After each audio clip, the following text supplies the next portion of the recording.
I messaged all my friends.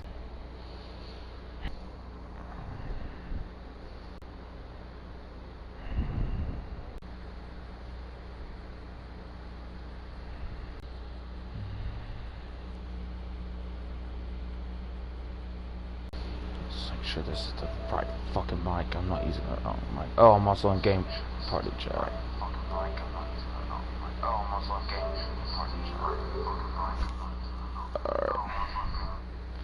There we go. Okay. So what just happened was, let's see, 1:11 here in Texas. My sister just called me, around like at 1 o'clock on the dot. Just called me. You know, I'm probably thinking, well, that's not weird for your older sister. She's staying with my grandmother, and check on my mom and see if she was still breathing. I did. It was hard as hell to get a pulse on my mom and see if she was fucking breathing, because my mom, the way you have to do it on her because of the heart condition she has, it's fucking weird. Then she told me to go check on my grandmother and see if she was still breathing. I don't know what the hell my sister just saw, or what the hell what's going on. That is out of the works. My older sister just fucking called me and told me to go check on our mother and make sure she was still breathing. And I could feel her heartbeat. I'm fucking terrified to death. After I did that, I asked my sister, why? Why do you want me to do this? What's going on? She's like, I'll tell you later. I love you. I'm going to go to get sleep. I've never been this terrified in my life. I love my older sister to death, but what she just pulled, I'm terrified to death. Like, I don't know. It's fucking weird.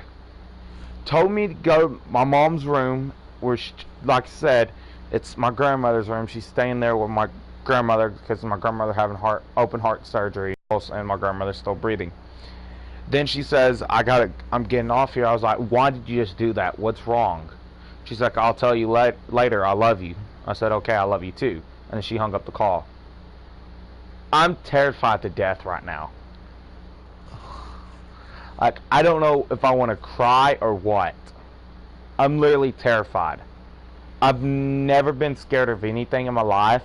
I'm not scared of death myself. I laugh at death in the face. I'm not scared of it. But for my older sister to call me and tell me to go check on our mother, she had to see something, just had a nightmare, or she just felt something. Well, I'm going to tell you something about me and my family. On my mama's side of the family, there's Egyptian blood. We don't know where. We have not traced it yet, but there's Egyptian blood. We apparently have Egyptian blood in us. What does that mean for me? Well, have you ever heard the thing called daywalkers? There's what you call daywalkers, and then there's called what you call dream warriors. I'm what they call a dream warrior. I see visions in my sleep. I close my eyes and I see the future. My mom's what they call a day warrior, a day walker. She can have visions during the day. I can only have them at night. My visions are getting stronger now, where I can have some of them during the day, but not like what my mom has. I'll give you an example for what my mom has.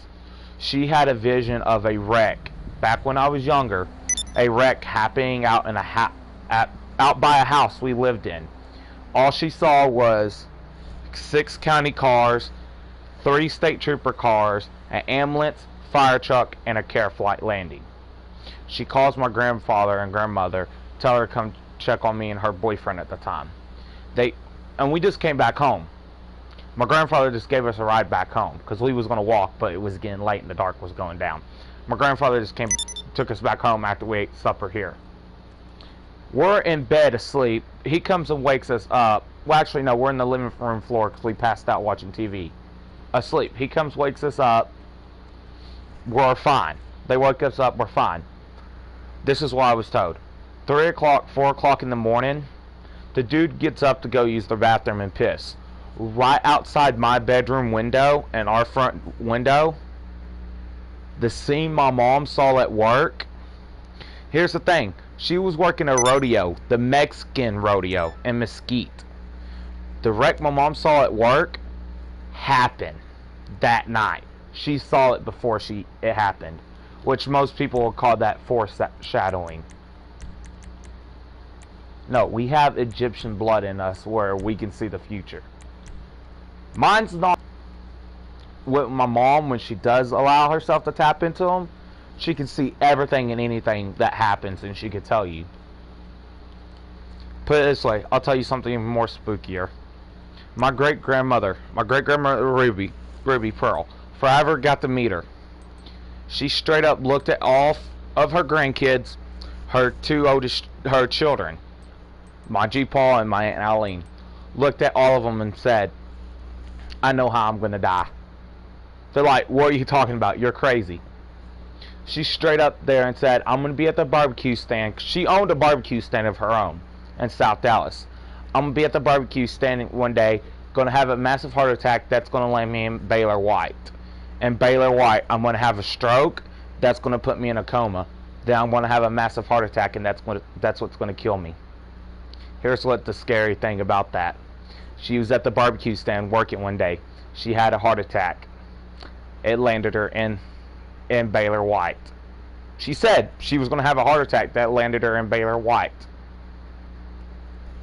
Then, a couple of days later, she has a stroke. Then after the stroke, she has a massive heart attack. And the stroke, they put her in a medical-induced coma trying to get her body to rest. She has a massive heart attack while she's in that medical-induced coma. She lived 3 days after my mother's birthday. No. 6 days after my mother's birthday. My mother was born on April 3rd, 1972. My mother just turned 18. My great-grandmother died April 9th. I believe of 1990 or... yeah, April 9th, 1990. Here's the thing. On my great-grandmother's deathbed, when she was still able to talk, looked straight dead at my mom in the eyes, in the face, and says, not take care of one, because my mom didn't know she was pregnant with my sister, but says, take care of my great-grandchildren. She knew about me and my sister before my mom did. My mom goes home a week later, does a pregnancy test. She's pregnant with my little sister. Or my older sister. Who, me and her are 9 years apart. I'm born in 99. My older sister was born in 90.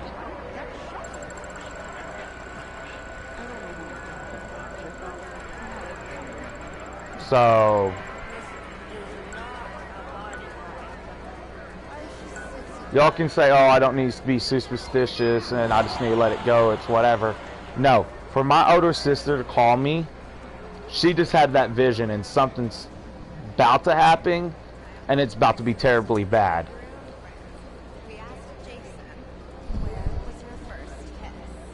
So I'm literally fucking freaking out. I have nobody to talk to.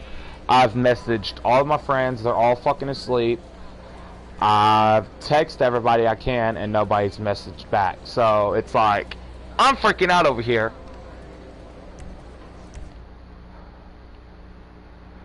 To the point, I don't know if I'm going to lose my grandmother or if I'm going to lose my mother. But apparently my sister knows. She says to go check on her mom first. That my suspicion leads me to it's going to be our mother. But then turns around and tells me to go check on our grandmother and make sure she was still breathing. None of my grandmothers has had open heart surgery, and she failed like 2 weeks ago, and not everything's healed. And she has some major bruising, probably maybe bleeding too, we don't know. Her doctor, which is my doctor, says everything's fine and still intact. My sister saw something that I didn't, that she won't tell me. And it's creeping me the hell out. You calling for some like, wheels? don't get me wrong, guys. I love my older sister. We have been through thick and thin with each other to the point where we've literally hated each other and been at each other's throat and wanted to kill each other. But at the same time, we love each other and we would do anything for each other. I would kill for her and she would kill for me. That's how much me and that girl has been through. It's on the way.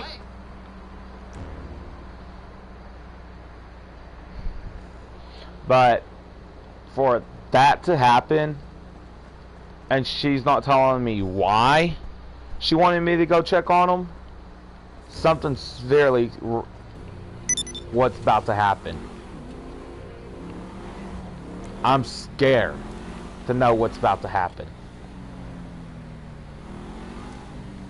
I don't want to face the facts. I know my mom has 2 cysts in her ovaries that are growing. And the type of cysts they are right now, they're non-cancerous, but eventually they can turn into cancer. I'm scared to death, knowing what my older sister just told me. I'm literally terrified. I've never been terrified in my life. Y'all gotta think something. My dad was abusive. My dad had black, cold, stone eyes. Looked at me straight dead in the eyes and said he was the fucking devil. After you have walked through that and lived through that, you don't fear shit. I don't fear death. I don't fear the devil. But my little sister saying, God. Only reason I say little is because I'm taller. I'm literally taller than her. I'm about 6'8", 6'9", somewhere in there. She's 5'4". So put me next to my big little sister. I look like the Great Khali. Or better yet, for people that don't even know who the hell Great Khali is, y'all should know who this is. Andre the Giant. I look like Andre the Giant next to my big sister. I mean, I am fucking tall. I'm tall as hell. But it's very fucking creepy. I've never ever had my big sister ever do something like that.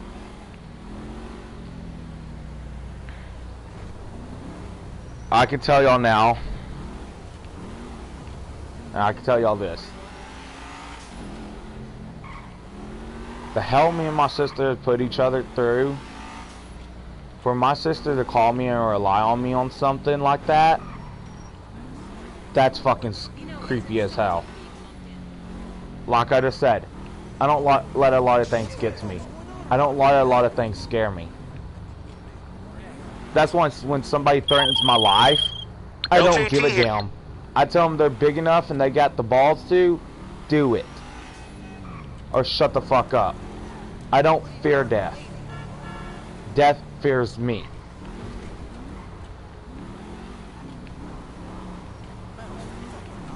And I don't fear the devil, because my dad was being honest and my dad is the fucking devil. The devil fears me. I don't fear the devil. I don't fear death. Do I fear God? Yeah, I fear God because he's mightier and powerful than me. He can take me out in one snap of his fingers. I fear him. But when it comes to death and the devil, nah, I don't fear him. I don't fear death and I don't fear the devil. I laugh at the devil in his face, and death ain't nothing. I've been too many close near-death experience to not fear death. I've literally stared death in the face before. Straight dead in his cold, red eyes. I don't fear him. I don't fear the day I die. Because I know it's coming. There's going to be a day my time runs out. My clock is done. I don't fear it. I rejoice in it. Because I always live by the saying, you live one day at a time. Because when your hourglass is out of time and it's out of sand, you can't flip it over and start again. You're done.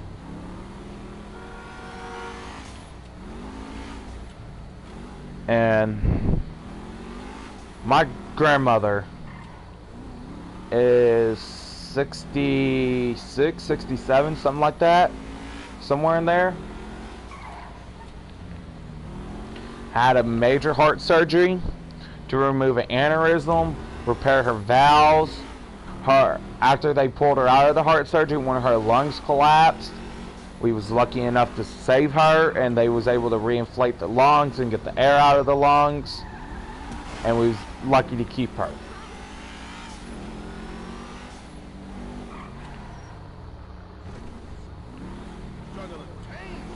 I honestly don't know why my sister said that. I don't know why my sister called me and said that. All I know is that I'm terrified to death right now. I'm literally terrified. I wouldn't even say terrified, as more or less fearing. Not even fearing. Worried. That's what I would say. I'm not terrified. I'm not fearing. I'm not scared. I'm worried. Hey there. For my older sister to do that, her Egyptian powers just kicked in and she saw something. I don't know what the hell my sister saw. I don't know why she just called me. I don't know why she just did that. I don't know nothing. All I know, apparently there's something big coming for us. For somebody in my family. I don't know what it is.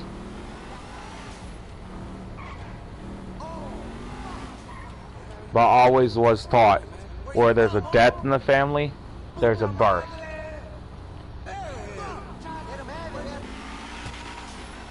You suck at shooting and suck at aiming. Suck, period. But seriously, I don't know what I want to call this. I don't know if I want to call it my sister being superstitious or something's coming. I don't know. I don't know what I want to call it. I don't, honestly.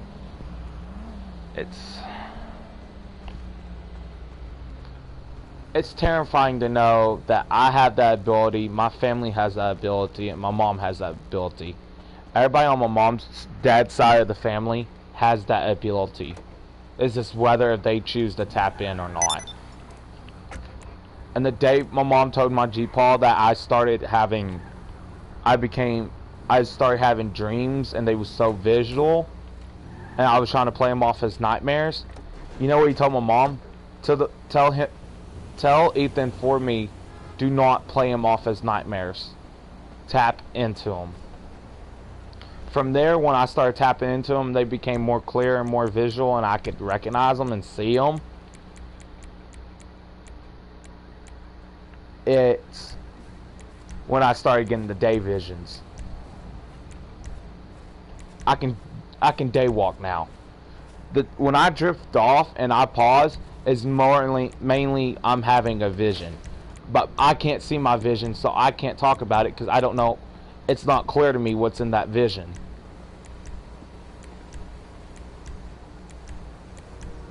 So, more or less, I don't know if anybody that watches me is a Christian or not, but if you are, all I'm going to ask you is to keep my family in your prayers and in your thoughts, because my sister saying that and seeing that makes me worry something big's coming.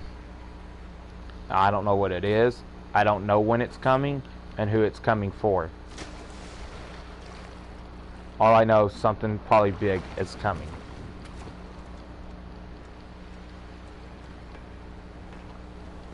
It's going to kill me if it's after my mother and I lose my mother. I'll tell y'all now, I lost my father when I was 9 years old. Lost him. Knowing my father was never in my life, he didn't have shit to do with me. I still walk up to his casket crying, shaking his dead cold body and telling him, Daddy, no, this can't be. this ain't you. You're pulling a joke. Just kept doing it over and over and over, crying. A 9-year-old kid having to go through that, that's when you realize death is not a game to play with, and death is not also something you fear.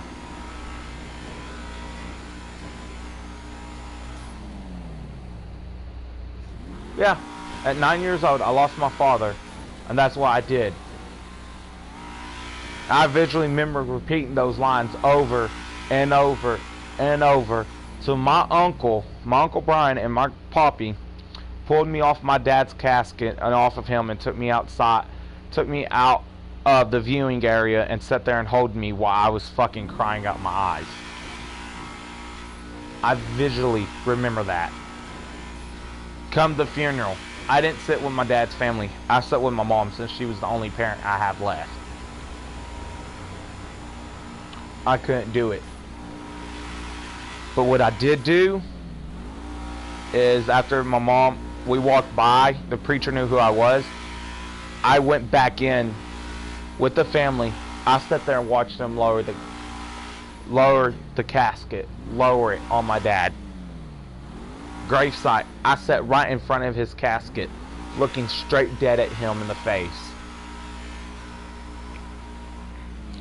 And when you're dead, I hate to tell y'all, they close your eyes and glue them, just to make sure the eyelids don't pop open.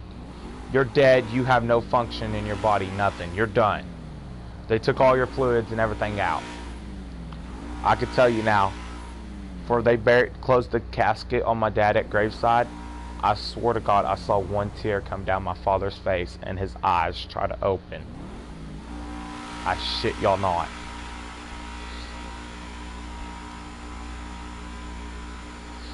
I literally watched them close the casket on my father.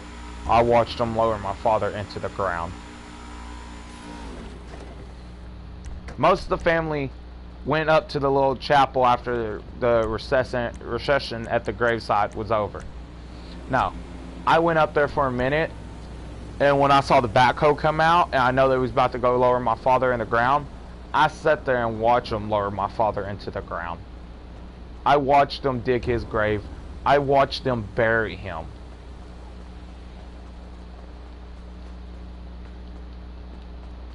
Knowing me and my father was never close, never built a bond, I still cried. Because I wanted that father-son bond that most kids get with their father, and I never got. So yeah, my mother's the only thing I have left as a parent. I lose her, I don't know what the hell I'm gonna do. Or who the hell's gonna hold me up other than my big sister. So I'm gonna lose my ever loving fucking mind. I'll tell you that shit now.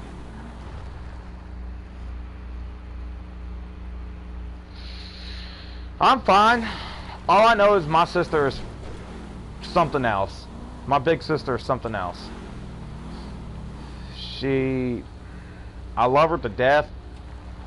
Kelsey, Nicole, if you're watching this, I love you, but you just almost gave me a mini fucking heart attack. Gave me a mini heart attack to tell me to go check on our mother and see if she was still breathing.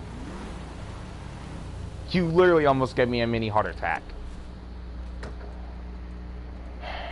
Yeah, no, I'm fine, but it's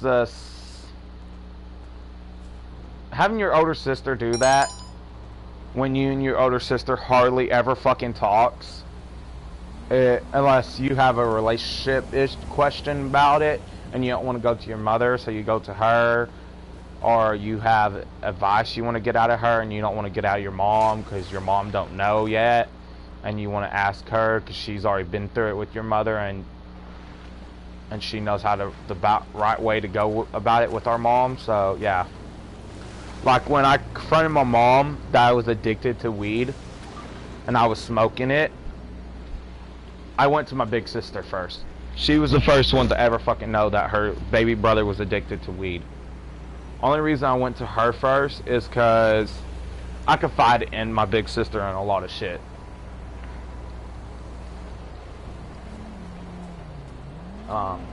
She was the one that helped me come out to my mother and tell my mother that I was addicted to weed and I was smoking it and I was using it to numb the pain of the loss of my father. By that thinks weed helps, drugs help, numbs the pain.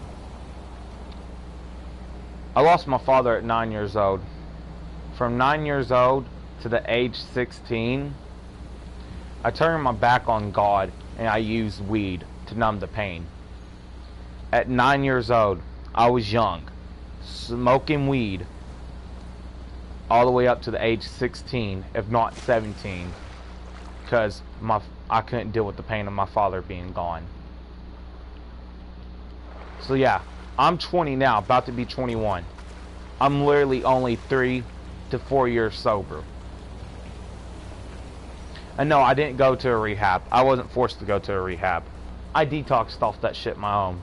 I literally lighted a joint one day in front of my mom, was about to smoke it, and literally threw it. I put it out and threw it down and walked away and said, I'm done.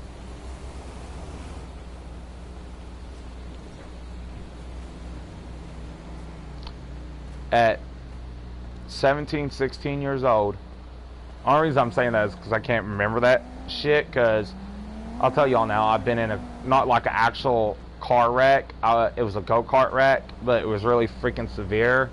I was driving my go-kart drove like shit since it was a race go-kart and it was for derby racing. I was going really fast around the corner. I rolled my go-kart off into our creek and our big pond that didn't have water in it, and I hit my head against the row bar several times, and ever since then I had memory loss. Bad memory loss. So that's why I say 16 or 17. Just put it this way. When my sober anniversary comes up, it's on the day I put my father in the ground.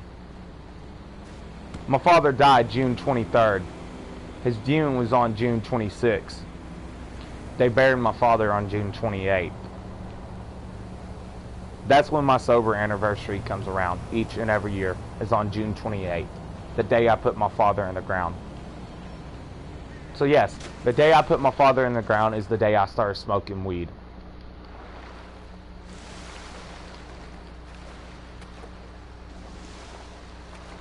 So on June 28th, honestly, I think it could be my 4th or 5th year of being sober. I think it's 5, because I swear I'm down. I was 16 when I quit using that, because that's when I started seeing my other doctor, my other mental doctor, and they was drug testing me constantly because my mom told them I was addicted, and she wanted to see if they could pick it up in my system. Sadly,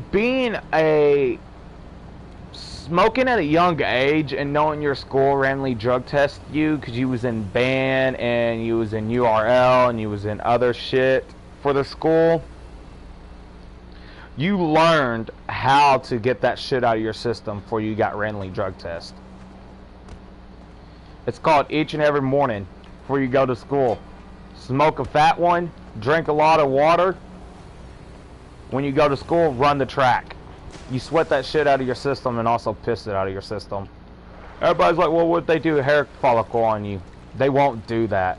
With the drug test, it's blood and piss. That's it. They don't do the hair follicle. And unless they have suspicion, they won't do hair follicle test.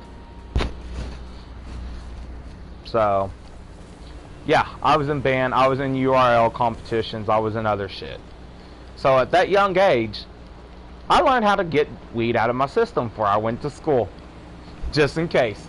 And here's the thing. One morning that I fucking sat there and smoked 3 joints before I went to school, I turned around, drank a lot of water, went for a run before I went to school, came home, got in the shower, also ran the track when I went to school, took a shower there, and I got randomly fucking drug test.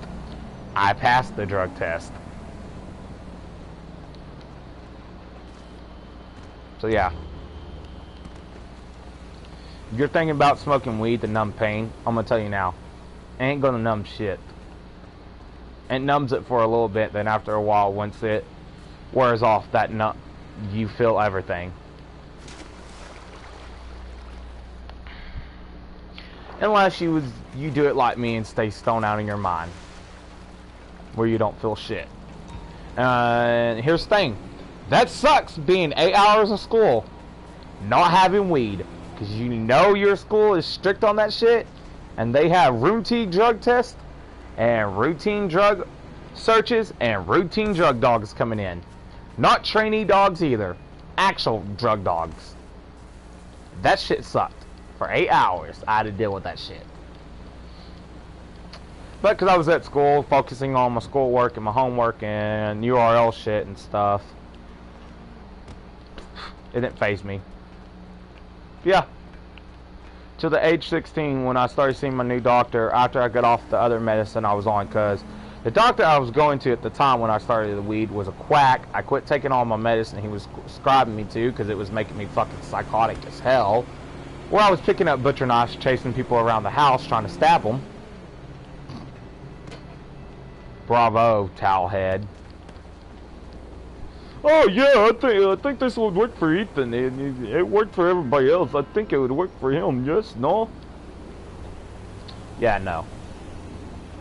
When the parents and their grandparents reports to you that he is picking up butcher knives, not harming to danger himself, he is chasing people around the house with them when he gets pissed off, that's a warning sign.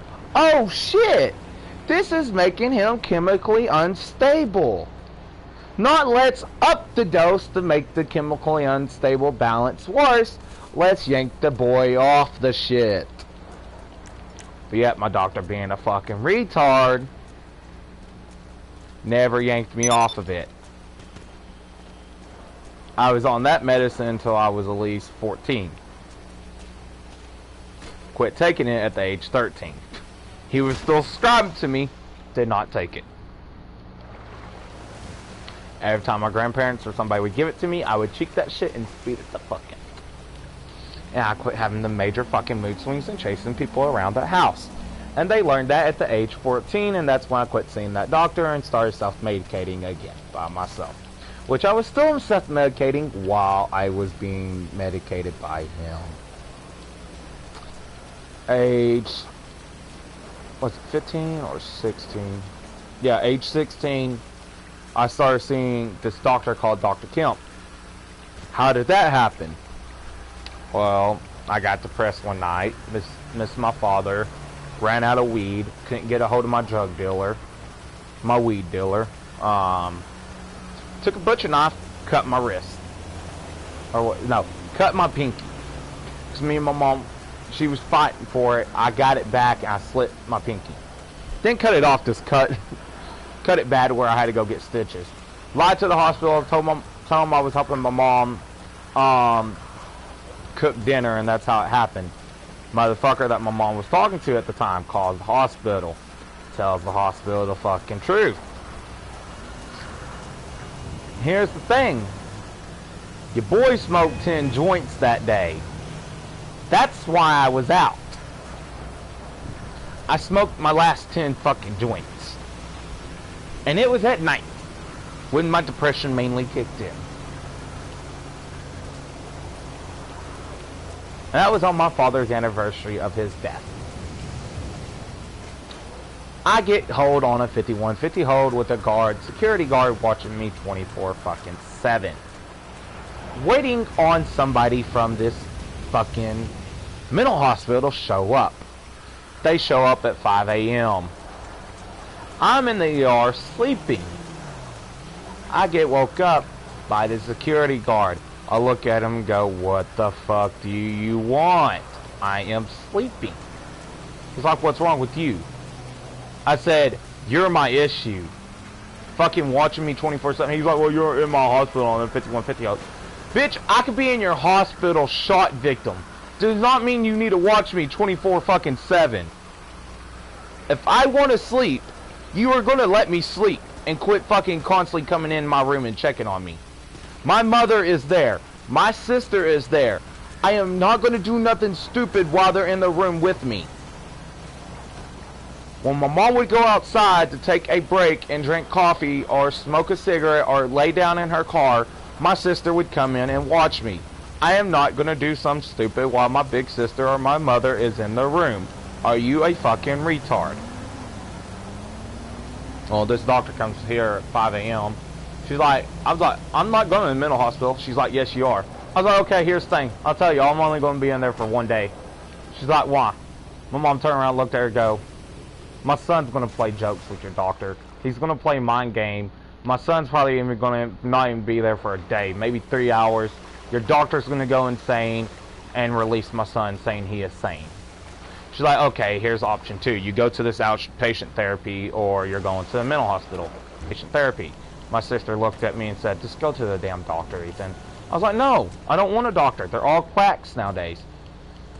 Cop shows up. They're trying to handcuff me and take me to the mental hospital. I said, okay, motherfuckers, put me on a state 5150 hold. I'm only being there for an hour. After my evaluation, I'm out on the streets. Oh, what you gonna do? The PD officer at the time, who was Sergeant Black, looks straight dead at me in the eyes and says, Ethan, you lied to the state doctors, and get yourself off the 5150 hold that we're putting you on. I will personally myself come pick you up from Glen Oak, take you to Timberlawn, put you on another state 5150 hold. I said, okay, I'll be in there for another 3 hours. Hope you're willing to stand by for 3 hours, maybe 30 minutes to take me back home. He then looked at me and said, quit being a smart ass, I'm just going to handcuff you and take you to Juby Hall. That, right then and there, I looked at him and said, okay, I'm taking outpatient. 16 years old, I started taking outpatient with the doctor. I put down the weed, he puts me on all type of fucking medicines. I gain a lot of weight. Fucking puts me on one, I fucking grew man boobs. Try to get on top of that lawsuit. Yeah, it didn't happen. Put me on another medication that didn't mix well with one medication he had me on. I started fucking hallucinating. Worser than what I did when I first tried acid. I just was tripping when I tried acid. But what the bitch had me on, I was literally seeing people, dead people in my room, telling me to commit suicide. That's the easy way out. I was seeing people that's done it. That's hallucination. Right there. Go to my doctor the next day. I cannot stay in my room. My mom had to keep an eye on me. Go to my doctor the next day. Tell him that. Nope. Yank. I stay with this doctor till I'm 18. By the way, I've been treating myself, not medically treating myself with weed or anything, actually treating myself with my own type of therapy. My own type of anger management therapy. And people says I need counseling or I need a therapist or I need to go to anger management. Yet again, doctors are quacks to me. If I do not like the doctor, if I do not trust the doctor, I will play mind games. Tell the doctor what they want to hear, just so they'll write me the prescription and I can go home. I've done it my whole life. It's not hard. I had literally made a doctor break down before and cry in tears. So yeah, keep in mind, 2 years now, 2 or 3 years now, which yes, I know is the most addicted medicine you can ever freaking take. Here's the thing, mine's the generic version. I cannot get addicted to it. My doctor is controlling it. And the reason he has me on it, it's supposed to control my stress level, anxiety, and depression level. My doctor, this is what I love about the doctor I'm going to now. I love him to death. Dr. Goosey is the best doctor I could ever ask for a primary care doctor. Not even primary care anymore. Well-med doctor. Which with a well-med doctor down here in the state of Texas, they can deal with mental, heart, anything they want to deal with till they think it is out of their hand and out of their reach. They can even be a pain management doctor till they think it's out of their hands and they can no longer do it and can no longer treat you.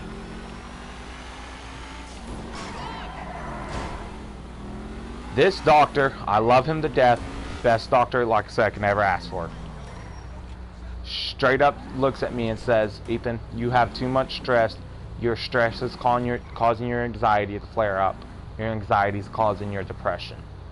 He says, I'm putting you on Xanax. I was like, oh, I'm going to get addicted. He's like, no, I'm putting you on the generic version. He says, I know about the addiction of Xanax.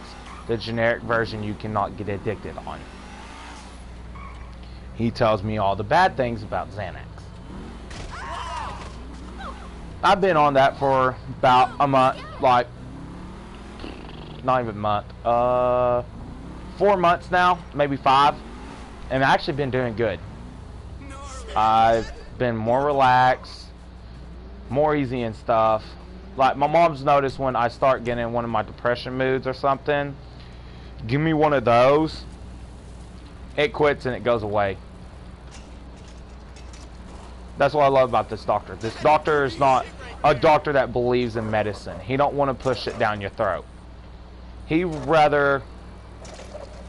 So most doctors nowadays, let me rephrase this. Most doctors nowadays, you're a number to them. You're not a patient. You're not nobody to them. You're just a number. You're money. With this doctor, you're not money. You are his patient. You are a person.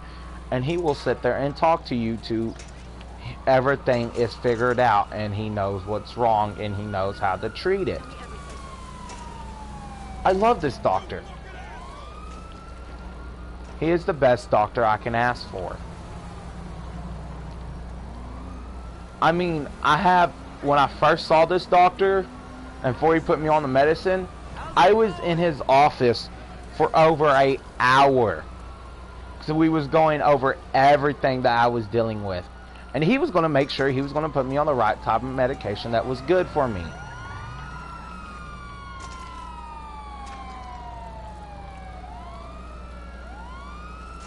And then somebody, precisely, not going to name them, I'm going to keep their name out of my mouth, just so I don't start no drama, tells me and my mother, oh, Ethan don't need to be on that. That is bad for teenagers and young adults his age, just because they can get addicted to it and it can cause health problems. Here's the thing, my doctor thought I was going to get addicted to it and it was going to cause health problems. He wanted to put me on it.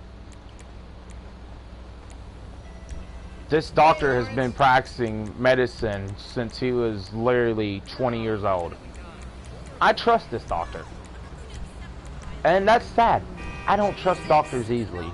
I don't like doctors. I really don't. I don't like doctors. I don't trust them easily. But him, I like this doctor. Here recently, I went back into his office. Knowing I'm already his patient and he knows everything that's going on, we sat in there for a good hour talking.